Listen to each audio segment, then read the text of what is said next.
Good morning, everyone. Thank you all for being here. Welcome to the second installment of the Fairfax Reentry Council's May Speaker Series, focusing on exploring dimensions of diversity and inclusion in reentry. Today, our focus is on women, and I'm very excited to introduce our panel. I will get started with our moderator today, Dr. Angela J. Hattery. Dr. Hattery is a professor of women and gender studies and the co-director of the Center for the Study and Prevention of Gender-Based Violence at the University of Delaware.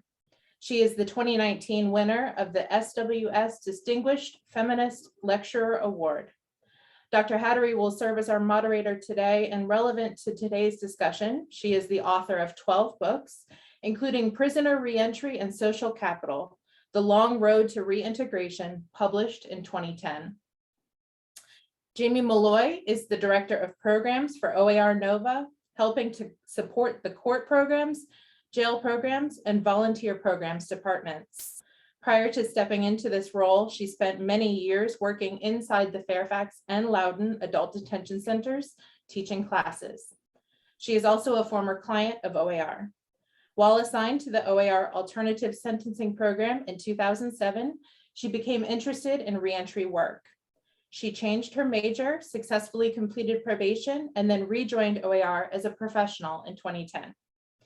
Hannah Teklu is the Alumni Engagement and Workforce Development Specialist for Together We Bake, a comprehensive workforce training and personal development program for underserved and underrepresented women. She is also a graduate of the program. Hannah's primary role at the program is to connect team members with employer partners in the community and support team members in their job searches. Hannah also provides critical outreach and support to alumni team members and helps keep them connected to their Together We Bake family and the resources they need in the community. Wendy Goodman currently serves as the Administrator of Case Management and Program Infrastructure for the Virginia Department of Corrections. She has been employed by VADOC for 22 years, 16 of which were in probation and parole, including Chief Probation Officer for Charlottesville, Virginia for 8 years prior to her current position. She has over 30 years of criminal justice work experience and currently works in the area of contract administration of risk needs assessments, programming oversight in prisons and probation districts, and special projects, including improvements to service provision for women under correctional care and supervision. I'm very excited to pass it off to Dr. Hattery. I forgot to introduce myself, my apologies. I'm Caitlin Sweeney, Senior Reentry Probation Officer for the Virginia Department of Corrections, Fairfax Probation, and co-convener of the Fairfax Reentry Council. So again, thank you so much for being here, and I will pass it to Dr. Hattery for some opening remarks. Thank you, Caitlin, and thank you to Derwin also for offering me the opportunity to join you today as the moderator. I wanted to take just a few minutes to set a little bit of the context and set a little bit of the stage before we hear from the other folks on the folks on the panel who are really, on the ground doing the work that we're interested in hearing about and talking about here. So I don't want to take a lot of time, but I think there's a couple of pieces of context that are super important. When we talked about this panel, one of the things that we talked about was DEI. And that, DEI involves gender too, not just other identities and other systems of oppression. And that reentry isn't a one size fits all, or shouldn't be thought of as a one size fits all formula, that the challenges that women who have been incarcerated face in reentry are unique and different. And therefore reentry services and approaches need to be mindful and considerate of what some of those unique challenges are. And I wanted, for folks who are not super familiar, to provide a context of some of the things we know about women's experiences that are important when we think about reentry. The first one is, and this is the title of someone else's book, They're Coming Home. Right? The vast majority of people who are incarcerated are coming home, but it's even more true for women because the vast majority of women are not serving long time. Very few are serving life sentences. The vast majority are serving the kinds of sentences which mean they're coming home. So they're coming home to our communities, they're coming home to our agencies, they're coming home to our families, and we'd better be prepared. We'd better be prepared for them to come home, and we'd better be prepared to help them come home in ways that are successful. So facilitating their success. And that's where I think a couple of the unique barriers and challenges that women face are important. One of those is that 85 to 90% of women who are incarcerated have a trauma history, and that specific trauma history is intimate partner or sexual violence. Sexual or intimate partner violence is in the experiences of 85 to 90% of women who are incarcerated, which means they're coming home with those trauma histories. That's largely how they often ended up being incarcerated. And so therefore, we need to be attentive to those trauma histories as we welcome those folks back into our communities. Many women, thousands and thousands who are incarcerated are there or were there for crimes that they were involved in, specifically related to that trauma history. So engagement in drugs and alcohol, engaged in sex work, engaged in illegal activities that were all about escaping the violence, financial crimes. So it's not just that they carry those trauma histories, but often the reason they are incarcerated has something to do with that trauma history. So being attentive to that is absolutely essential to ensuring success. And the last thing that I wanted to mention that is unique for women, 80% of women who are incarcerated lived with their minor children immediately prior to their incarceration. 80% of incarcerated women lived with minor children immediately prior to their incarceration. So family reunification is also, it's important for everyone, but it's a special challenge for women who by and large want to come home and reunite with those families and may face barriers to doing so that reentry services can help to support. So women who are coming home may face needing to regain custody of children, help get children out of foster care. And dependent upon that are things like housing, a secure job, wages, and those kinds of stability. So when we think about reentry for women, we need to be thinking about reentry for families, because many of these women will be coming back wanting to reunite with the families that lived on the outside while they were locked up. If we can keep a few of those things in mind, trauma history, families, and some of the additional barriers that women face, it will help us think more creatively and more deliberately about the kinds of reentry experiences that we can help facilitate. And the panel, who I'm really super excited to hear from, are going to tell us just about how to do that. So Jamie, I'm going to toss it right over to you. Thank you so much for that introduction and that overview of these struggles. Angie, I really appreciate that. And I'm really excited to see everybody here. Some of these names are very familiar to me. Good to see those of you. Some are not as familiar, and it's lovely to meet you all. So I'm going to kind of give it a little bit of an overview about OAR services as they pertain to our female clients. And then I'm going to touch a little bit about my personal experience and some life lessons that I've had to learn after leaving the world of being a client and transitioning into the world of being a reentry service provider. So some of this might be a little bit more familiar to those of you who have known OAR longer, but I'm going to talk a little bit about the programs that we have, including the ones that don't technically fall under the realm of reentry. So two of our programs that are really more involved in a defer dismiss type role is our court programs department and our new pilot diversion program. These are usually individuals for the alternative sentencing that are first-time offenders. And then we have the diversion program, which is working with people that might not be first-time offenders, but are still a really good candidate for their charges being dismissed if we can get things back on track for them. These are awesome programs. We're always really excited to work with the court system, the Commonwealth Attorney, et cetera, in order to give individuals this opportunity. But there are specific parts of those programs that are different for our female clients. They're more likely to have custody of their children than our male clients might be who are single parents. And that causes a lot more barriers. It is harder to get an extra day off work to do community service, for example, if you can't afford the extra day of childcare.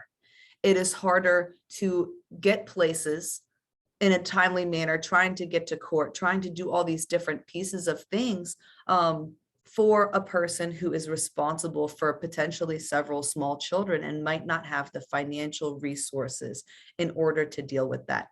Separate from the stress of having minor children living in the home while going through a pretrial type diversion program.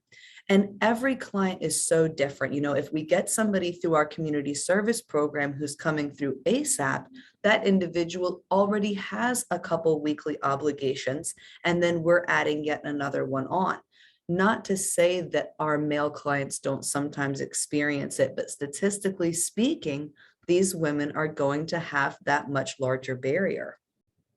One of our court programs is our violence intervention program, our domestic violence program, and it is state certified. Right now, we are currently working very hard to get an option for female clients. Right now, we don't have that. And something that I recently learned as I'm being trained in batterers intervention facilitation, that a women's class tends to take longer.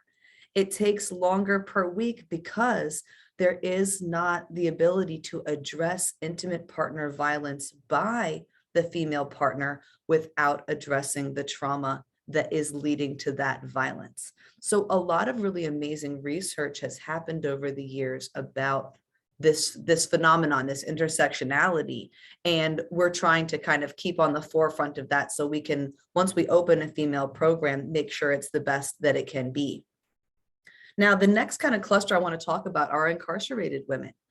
If somebody does not get a deferral and dismiss option, a pretrial option, then we're going to see them in the jail. And that's where I spent the most of the last decade, is working inside the jail. And there are specific barriers to female clients in the jail as well. Sometimes we have a difficulty with the pure number of how many women are incarcerated, putting together a full group. And then if we put together a full group of, say, 10 women who are all interested in taking the same class, then sometimes we will have to deal with, again, the results of their trauma, where the women don't always get along with all of the other women in that class. So we end up with this recurring phenomenon of putting a whole class together, and then several of them might get released onto bail or bond unexpectedly, and then several may go home at time served with court, because women tend to see shorter sentences for the same list of charges. And then we have two women get in an argument, people pick sides, and by the end of the class, we're left with only 1 or 2 women who are graduating.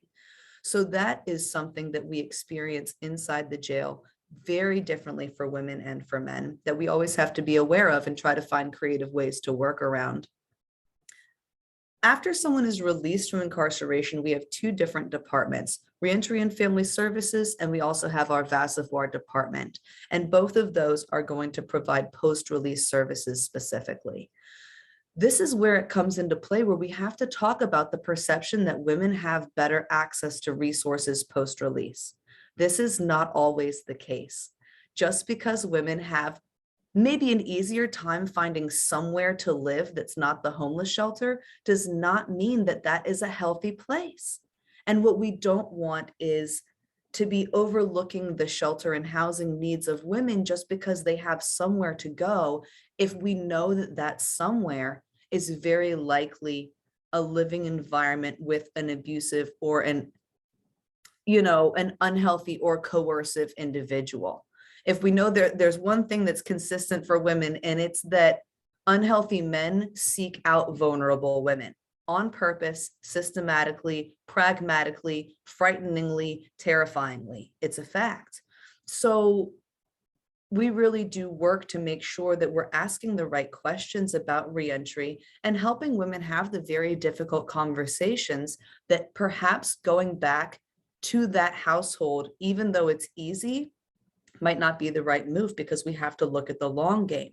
And we have to look at the long game, even if it means a little bit more time before they're connected back with their children, which is such a hard thing to discuss. So that's kind of, where our different departments find these consistent troubles and issues when we're working with our female clients. And I'll just go back a little bit and say that when I first got into this line of work, I didn't understand the intersectionality of womanhood, returning citizen status, the whole nine. A lot of the things, now that I've learned more and more, a lot of the things that got me into becoming an OAR client were directly tied to my gender. You know, as a teenager, full disclosure, I knew that I wanted to do lots of drugs. That was pretty clear to me. I really enjoyed it and I wanted to continue doing lots of drugs. But I also knew that I did not want to be beholden to some man who was going to try to control me with those drugs. So what was my solution? Well, I was going to be the drug dealer. Then I had the power, then I held the cards, and that made me feel safe. But it also made me step up into a level of irresponsible and harmful behavior that I wouldn't have been at if I was just a drug user and not a drug dealer. You know, the same kind of thing. I mean, when I'm also a survivor of domestic violence, and I almost got arrested that day because I admitted that I had punched him first, but it was because I needed to get out of that room, right? So I didn't look at that. I didn't think about that for many, many years as being these contributing factors of how my experience with the justice system was impacted by the fact that I'm a woman. It took me taking trauma therapy classes, trauma training classes, and really getting into the nitty-gritty of working with justice-involved women before I was comfortable perceiving myself as a justice-involved woman. I wanted to be different. I wanted to be separate. I wanted to not be being impacted by my gender. So I think that probably a lot of my clients feel the same way. They want to not be the stereotypical girl that got wrapped up in everything. And so part of the whole thing for me personally, and I think part of the whole thing for me professionally, is helping people to come to terms with all of why they got to where they were and not just the bits and pieces, because if the solution's got to be holistic, then the acknowledgement has to be holistic. So I really appreciate the work of the Reentry Council. I really appreciate you guys hosting this panel. If anybody ever has any questions, I'm an open book. And with that being said, I'm going to go ahead and turn it over to Hannah.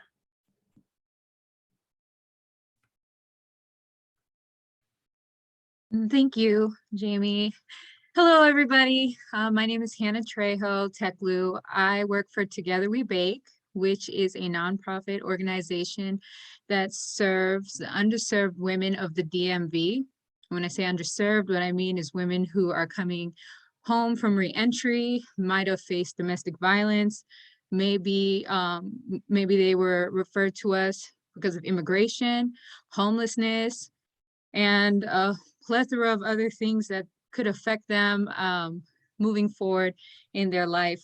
As long as we are working with them to empower them and help them with job readiness is what matters to us. And for me and my team, we believe that our main objective is to transition women from surviving to thriving. That has been our mission statement and something that we came together in agreeing is more important.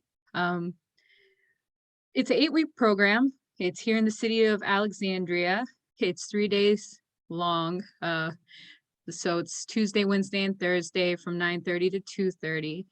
And I could call it a class. I could say that it's a baking program because we're known for our cookies and granola, but that's simply not truly what it is, because there's definitely more to it. And when I say empowering, I mean, we have many different hard and soft skills that go into this program, whether it's negotiation skills, whether it's critical thinking and financial development, whether it's sitting there and having a frank discussion while they're in my class as I'm their workforce development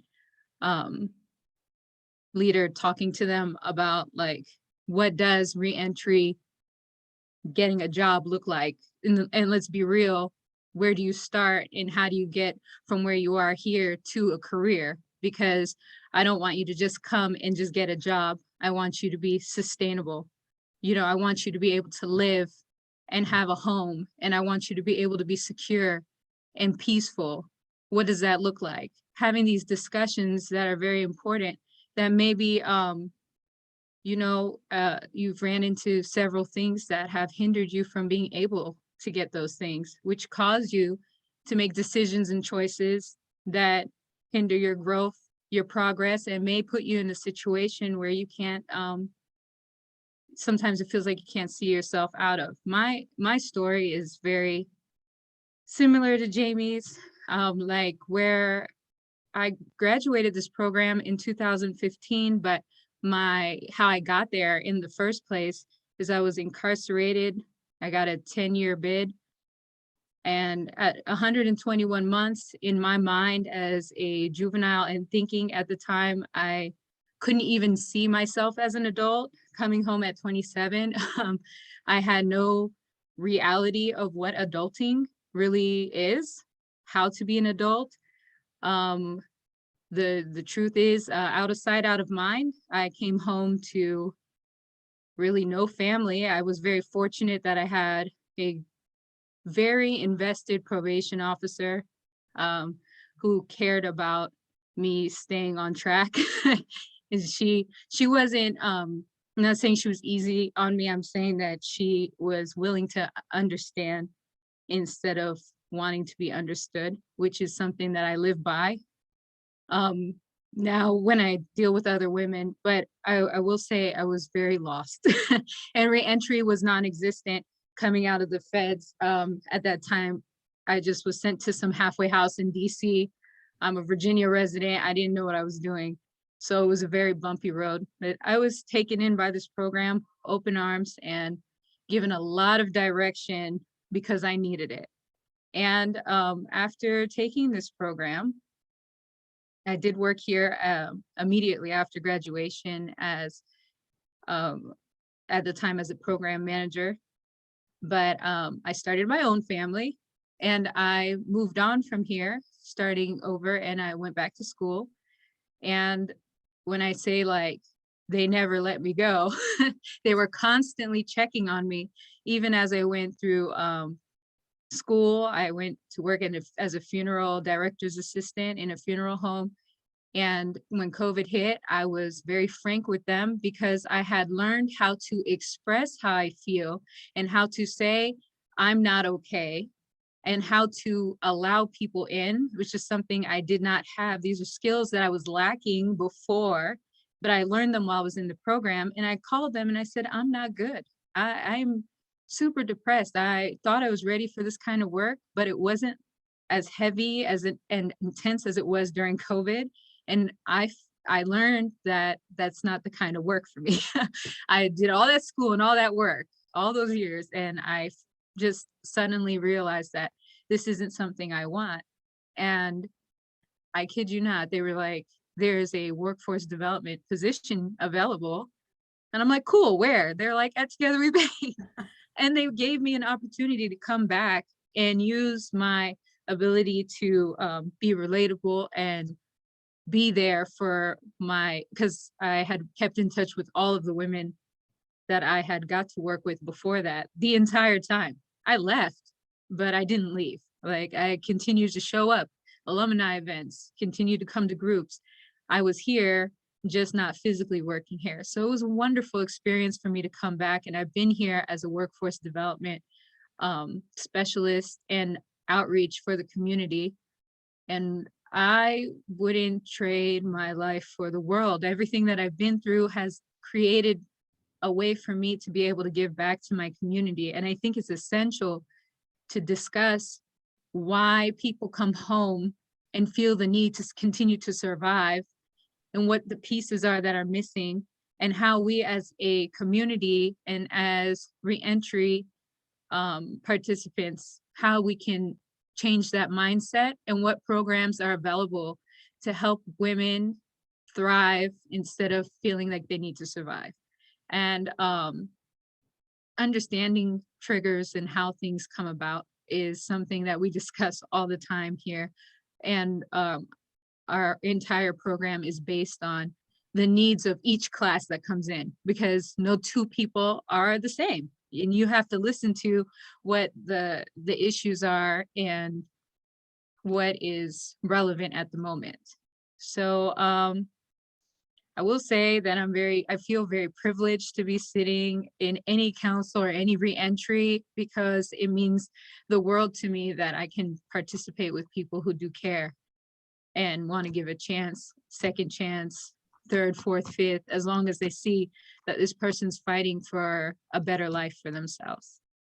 And with all that being said, I'm going to pass the mic to Wendy.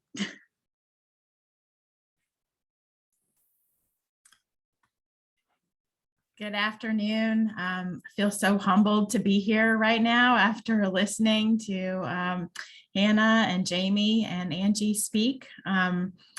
I am very excited to share with you all some progress that we've made. I consider it to be just scratching the surface right now of what the potential is, but I think we've, in the Department of Corrections, have really come a long way over the last few years in really trying to understand what the meaning of being gender responsive and trauma informed, and what the needs of women are and the people within the people that we serve. And so I wanted to share some of that information with you all. And because you don't get to hear about it a whole lot of it's done sort of behind the scenes a lot of times. But I think we've made a lot of progress over the last few years. So what I wanted to do first was really just give you some context about what the Department of Corrections, how large it is, and who are the people that we serve. So July of 2021, we averaged about 25,000 people in custody in our facilities. We have had about 66,000 people on probation and parole supervision, and about another 6,000 what we consider to be state responsible, have a sentence of a year or more in our local jails. The DOC consists of 43 different institutional facilities, and they are different varieties. There's major institutions, work centers, field units, special purpose units, hospital units, really a wide variety of different units that we have. And then we have another 43 probation and parole districts across the state of Virginia. And then we have 6 what we call community corrections alternative programs for their alternative sentencing programs. So courts can sentence people to probation, but also to a stay at what we call a CCAP program, as an alternative to being incarcerated in a state institution to get some intensive type programming. We are the largest state agency in the Commonwealth. We have 13,294 full-time employees, and then a lot of other wage and part-time employees. We also had a 22% vacancy rate as of September 30th of 21. It's very difficult to staff a large-scale organization like this, and prison and probation work is tough work. And so we are constantly trying to recruit good people to come, and caring people to come and work for us. For the women, we have 4 facilities. We have across the state, and 1 CCAP program for women.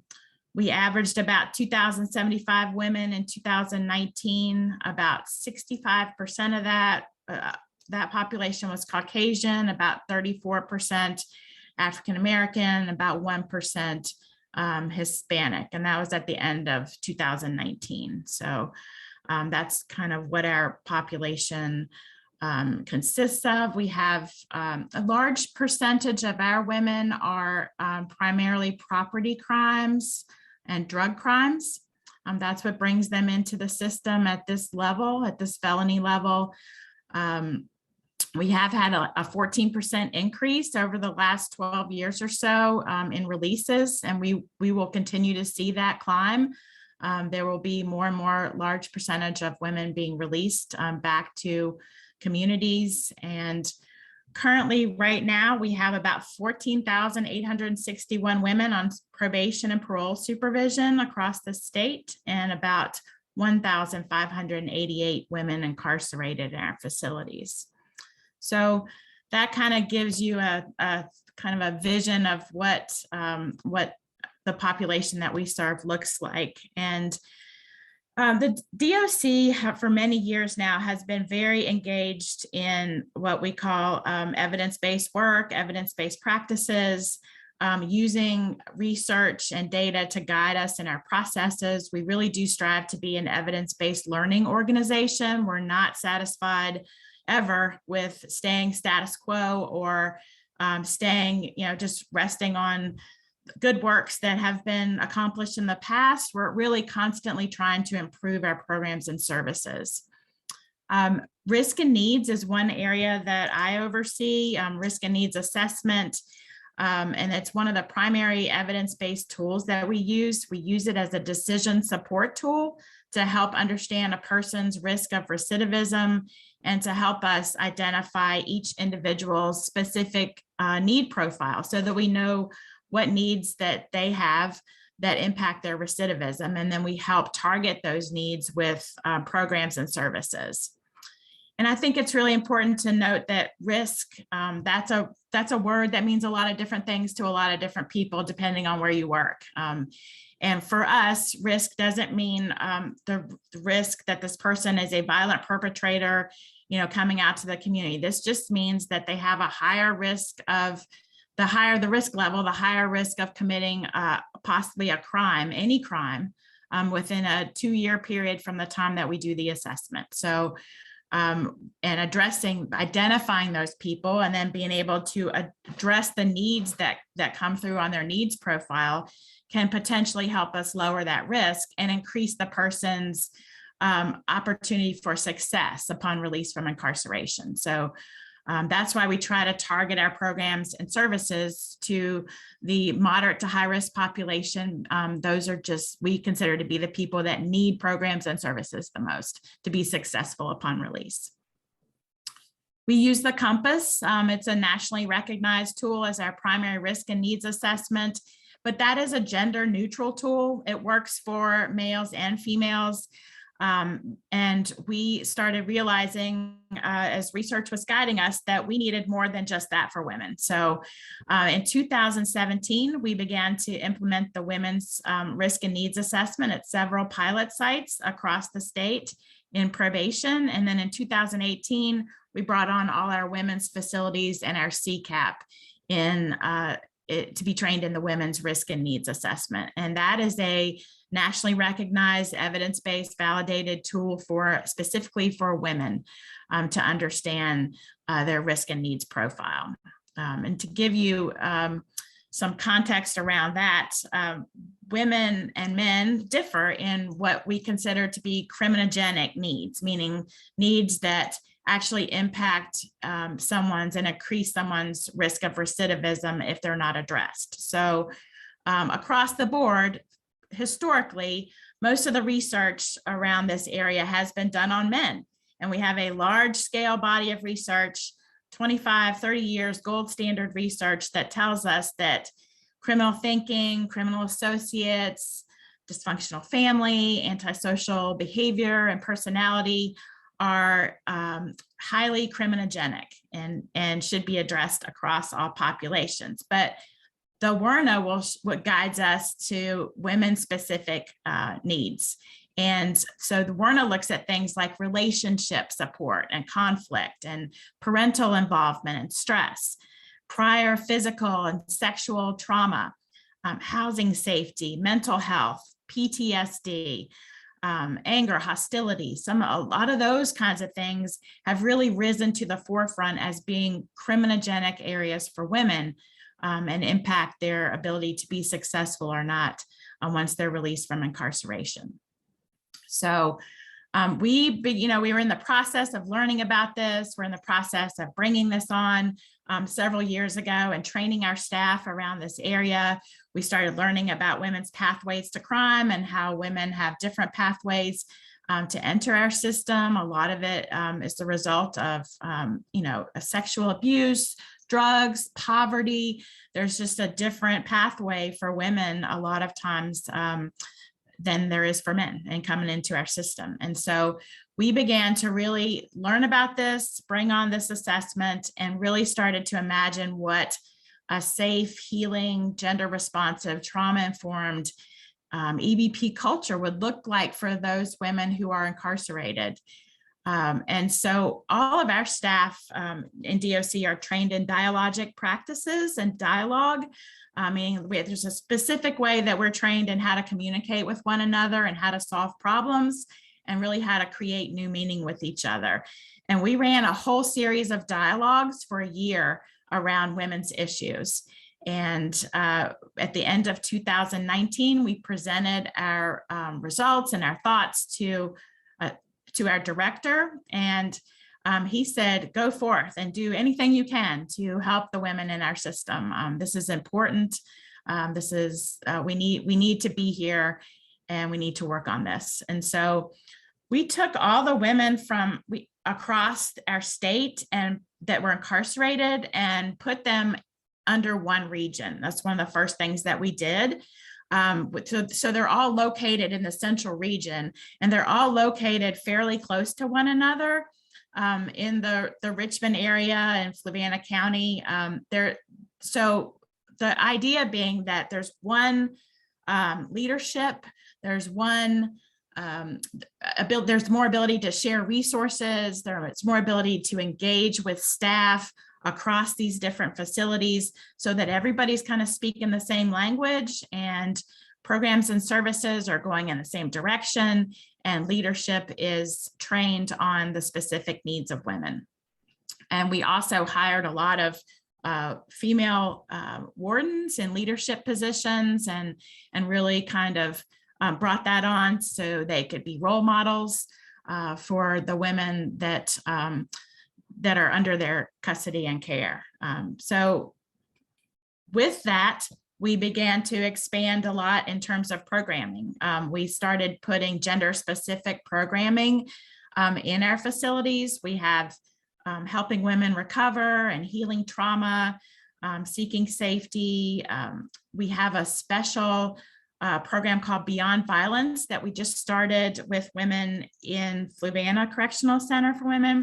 So it gets at a lot of what you all talked about earlier, and it really focuses on women as not only perpetrators of violence, but victims of violence at the same time, because we know that's the experience of a lot of women who come in for crimes related to violent behavior.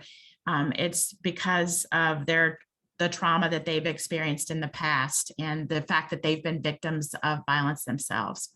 So we are testing out that program, and we have a special coaching process around that. We're coaching the facilitators, because one thing that we learned in training around this curriculum and training around the WRNA was that staff, this was really new for staff, like dealing with these issues that the WRNA brings up around trauma, dealing with the issues that curriculum like Beyond Violence bring up, very different from your traditional cognitive behavioral type programming that all of our staff have been trained, our counseling staff have been trained to facilitate, just a whole different approach. And so they needed extra support. And so we've been doing that. We've been going back and retraining people in grounding techniques and de-escalation and helping them understand that they're not there to solve all these issues. They refer out, we create pathways for referrals, but they just need extra support. So we've developed some coaching around that as well. We have expanded a lot of opportunities for women in terms of non-traditional type training. So we have things like welding, forklift operations, farming, quality assurance, HVAC and electrical, landscape design.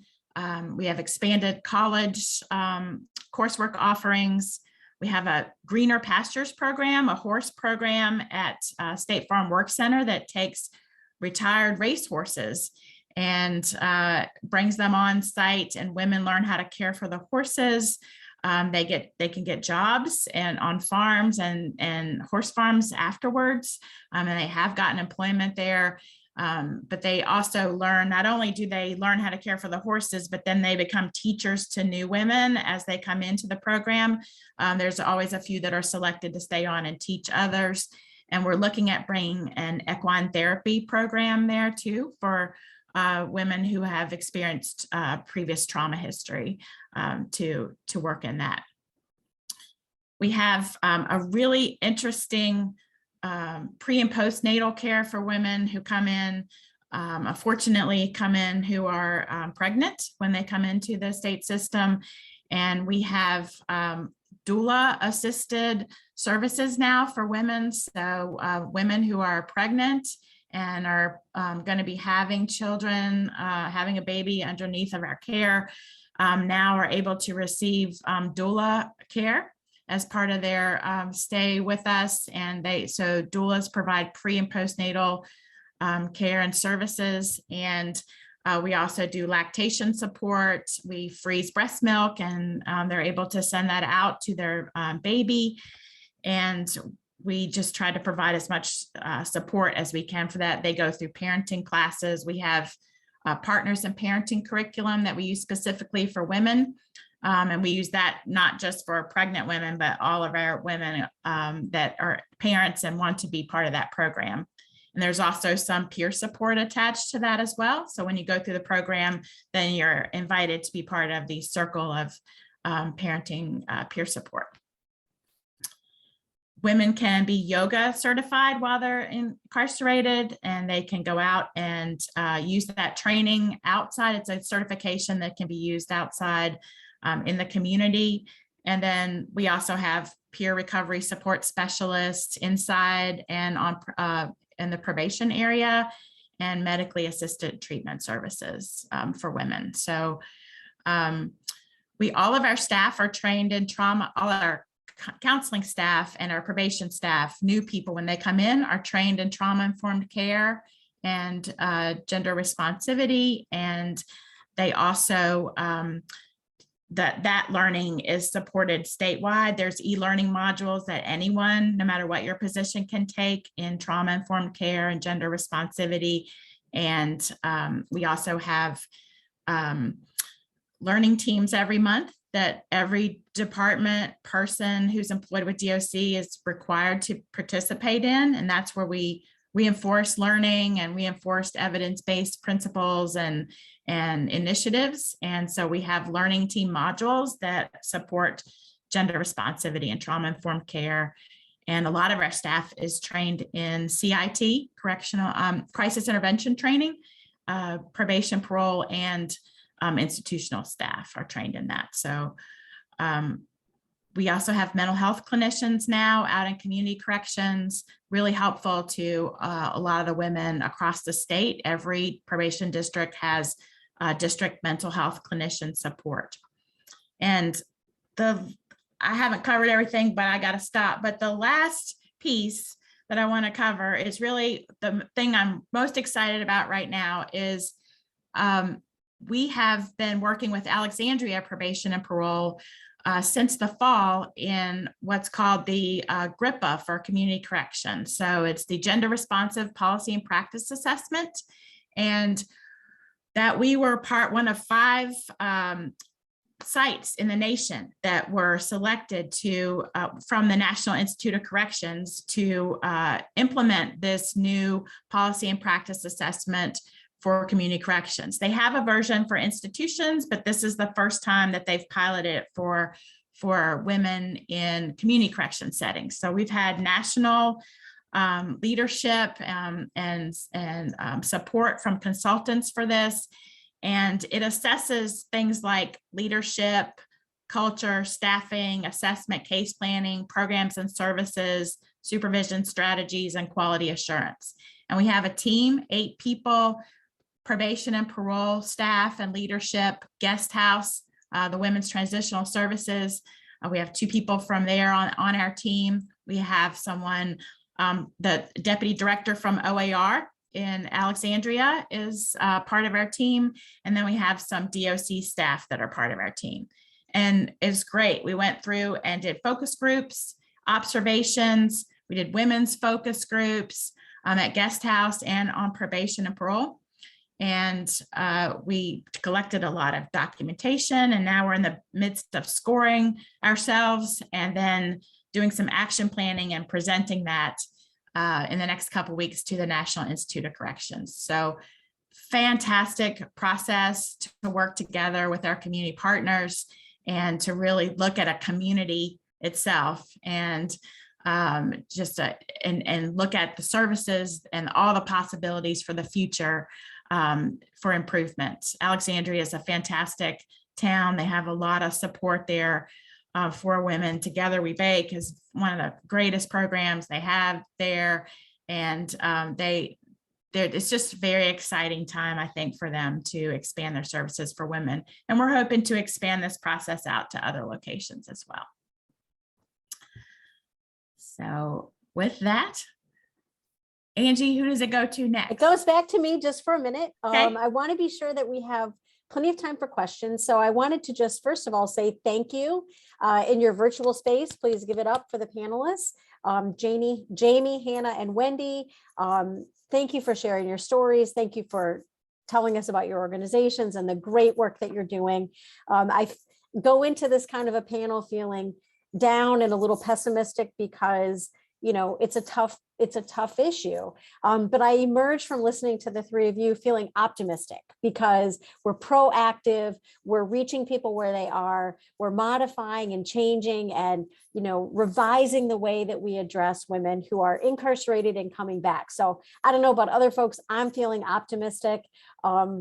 We do want to take a few questions. I'm not exactly sure how we're doing that, to be honest. Can folk, I'm not even sure who can hear. There we go. Let's see. I'm not seeing anything in the chat.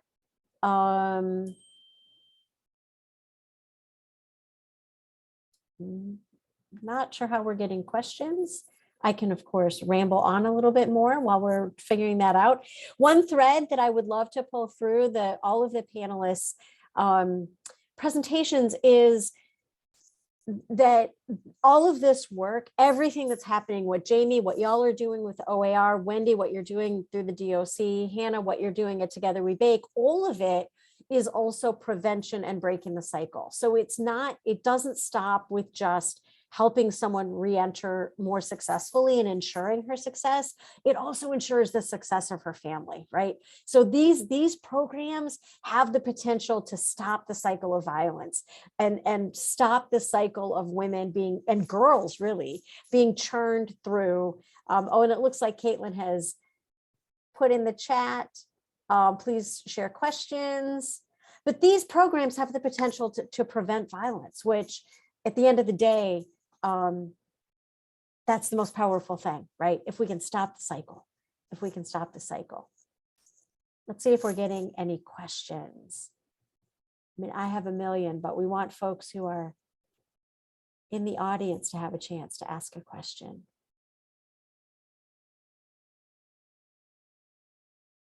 Here we go. Okay, so Hannah actually, as a panelist, has a question. Consolidation of restitution and court fees in different counties. A lot of women are drowning from financial burdens trying to appease several courts at the same time. Absolutely, that's a fantastic question. Who's positioned to answer that? Hannah, you want? I sometimes when I have one-on-one sessions with the ladies, I hear a lot of the same things. And I was a federal inmate that came home and did my reentry process. Being in the federal system, it was a requirement to pay while I was in there. I worked to pay. So there was no other option. You work to pay. So I had the 10 years to figure it out. And I came home, finished it up. I have never experienced several different counties they want their fees to be paid off and it's an obligation. And how I did some research trying to find a way and I wasn't very successful. But I was wondering if any of you guys might have had that information, if there is a way, and if not, how we can make a way, maybe, possibly. I don't have a way, but it's a great question. It's like debt consolidation, right? Anybody have experience with this? Let's hear from folks.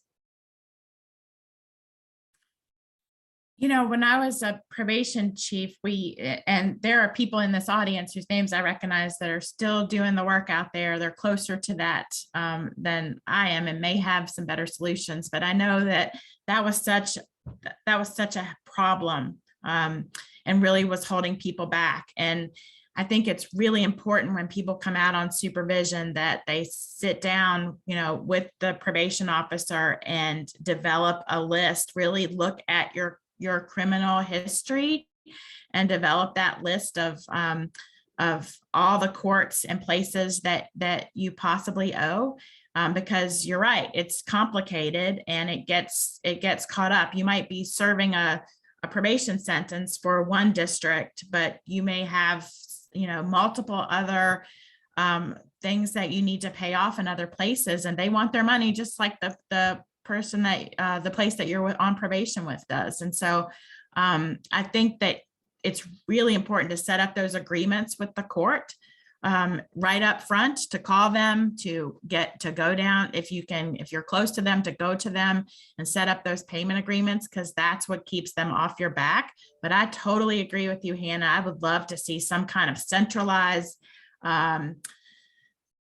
place that you could pay into, like a portal. You could pay into it every month and it would be sliced out across the places that it needs to go, so that everybody gets paid on a regular basis. I think that's fantastic. I have definitely spent a lot of time with my clients when I pull their credit report with them and we make their spreadsheet for picking an order of paying off other types of debts, then we make sure to include that. And the difference between each court's requirements is the biggest barrier, because even if the person knows all of their debts, if each jurisdiction is requiring $50 a month, then it becomes too much. So it might be something that we have to encourage people to get involved at their local level, their board of supervisors level, etc., in order to get their local jurisdiction to agree that $5 a month is better than nothing. Because it's not a one state, one policy issue.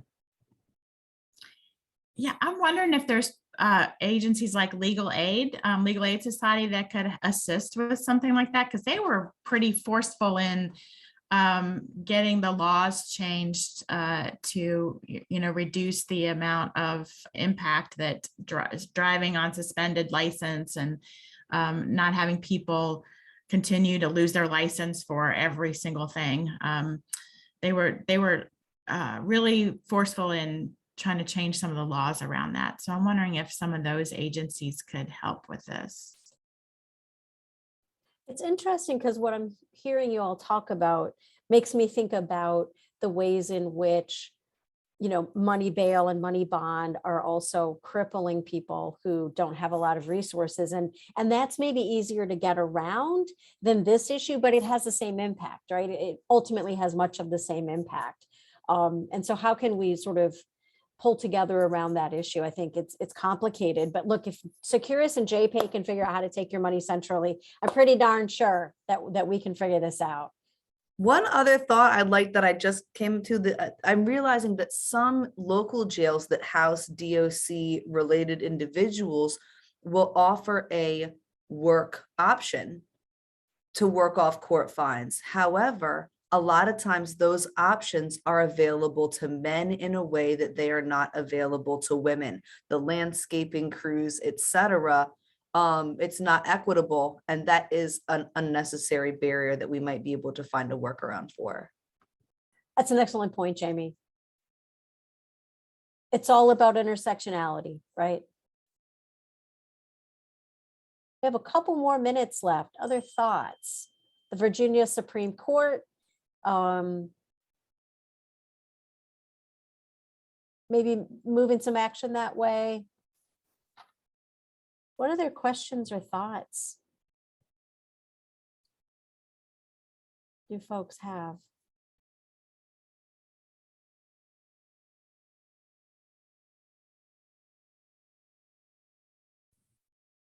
So I have a question for Hannah. This is Angela Tillman. I'm a deputy chief in Fairfax. Hannah, you gave a little blurb in essence about kind of your probation and parole officer. And I'm really, really curious. You said that she was like a grand support, but you kind of brushed over that. Can you expound upon that? What were the things that really worked about that probation officer offered you during your time of supervision? And I'm cheating because I really want to offer that to new officers. I really want to offer it to myself. What exactly was offered to you?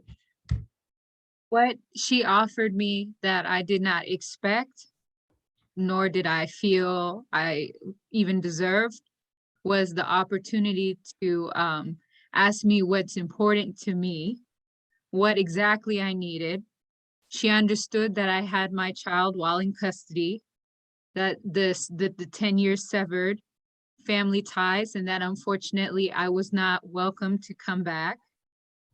She did not, she didn't force her plans. You know, when you think reentry, a lot of times when you go in the halfway house, you get a case manager, they give you a whole bunch of like a list of things you need to do. And I felt very overwhelmed and very ill prepared. And I felt very crippled, and there was things that I was running into that I couldn't verbalize because although I was presenting as an adult, my adult timeline to learn how to adult was not there. And all I had was tunnel vision. I just wanted my kid. Like I wanted to have a relationship in my mind with this baby that I left. Right. And I was incapable of accepting the situation. So instead of her, you know, just being very like driving this hard line with me all the time, she would actually have discussion with me and let me speak freely and let me feel. I told her what I was going through and how I felt. I didn't want to take this program, by the way. Like, just being honest, I was like, I don't bake. I don't know how to bake. That's all I kept saying, right? And everybody was like, just take the program. Take the program, see if you like it, learn, then talk to me about it. And she continued to encourage me. I was lacking, like people come home to families, but I had been gone for so long. I was lacking like the encouragement or the backing of people. And so I got it from this program, but I also got it from a form of authority. And I never experienced authority figures in a light that was respecting me and considering me like a human being. I felt human with her.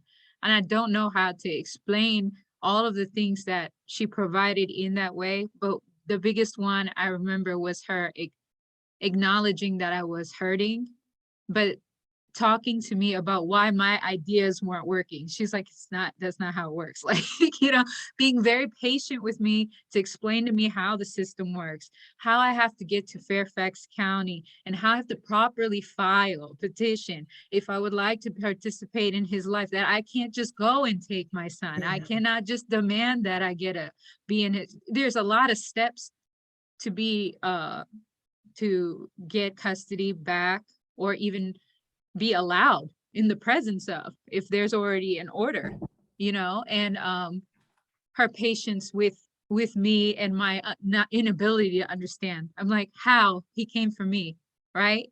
Like, as a mother, that's all I could think. It was like very, very not considering the feelings of my son at the time, nor my mother, nor the people who had raised him for the 10. There's a lot of pieces that she very slowly inserted and very kindly and gently explained to me things and gave me a perspective outside of my own understanding.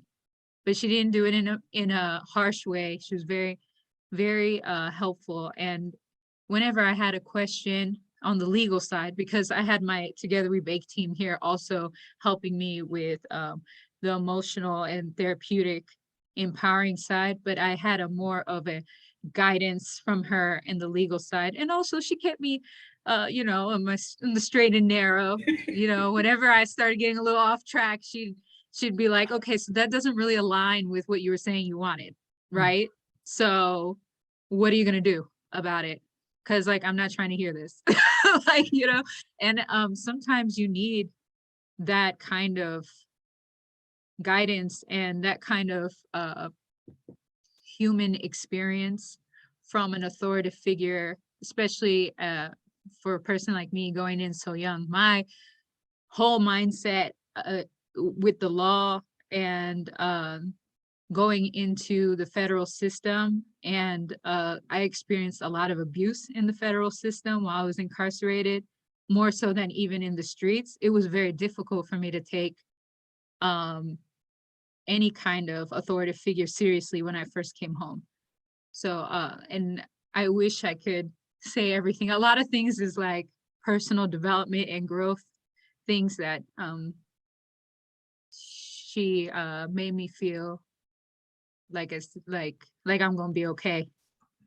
And I just want to say thank you. I think the key thing that I take away as a adult probation officer is that the word acknowledgement, I pull empathy out. I hear encouragement, but just kind of to have that to make you feel, you know, valued.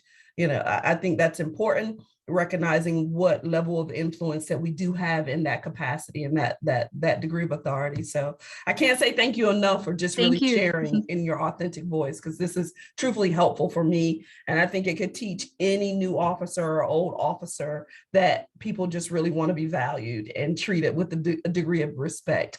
The Department of Corrections operates under pride, professionalism, respect, integrity, dignity, and excellence. And that's just our mantra. That's our umbrella. So when we can see that that's being done, it's exciting to me. So thank you, Hannah. Thank you. It's exciting too, because you guys, whether you know it or not, teach people like myself to want to help and be an example. Like, you can be our example, and then we can maybe, just maybe, I'm not going to be a probation officer, but maybe I can help somebody else.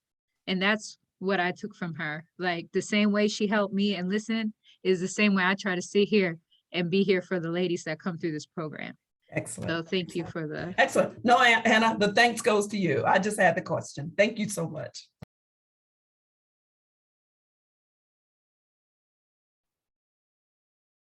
What a great question. There's a lot happening in the chat. If you're looking for things to read, there's quite a building list. I'm going to try to capture all of that as well. Are there any last questions or thoughts? Like me, I'm blown away, completely blown away by the power of the stories. And what a good reminder that everyone is human.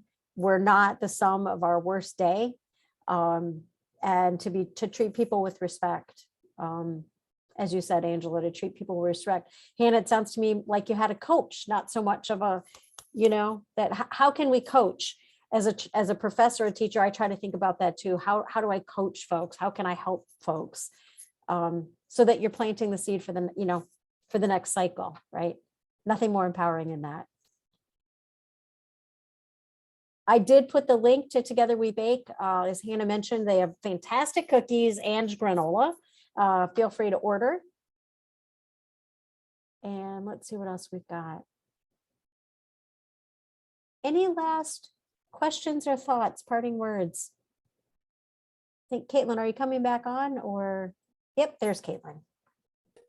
Yes, thank you so much. I really just want to take a second and just thank Dr. Hattery, as well as our amazing panel, Jamie, Hannah, Wendy. Thank you so much for being here, as well as for sharing about your organizations, as well as you know, your experience working in reentry. So just thank you so much. Today was incredible. I'm sitting here just blown away at, you know, the amount of work that we're already doing, but also, you know, continuing to improve our reentry processes. So just thank you so much. And I think we might be putting up a slide shortly with my contact info. For those that are participants, if you would like to join our council email distribution list, please feel free to email me. If you have any questions, please feel free to email me. And then just a plug for our future sessions this month. Next week, we will be focusing on children and youth. And then the following week, we will be discussing and focusing on persons with disabilities. So again, thank you so much to our panel. And I hope everyone has a wonderful day. Thanks, everybody. Thank you. It's wonderful to be here. Thank you. So inspiring. Thank you. Absolutely wonderful. Thank you, guys. Thank you so much. Thank you. Awesome. Bye.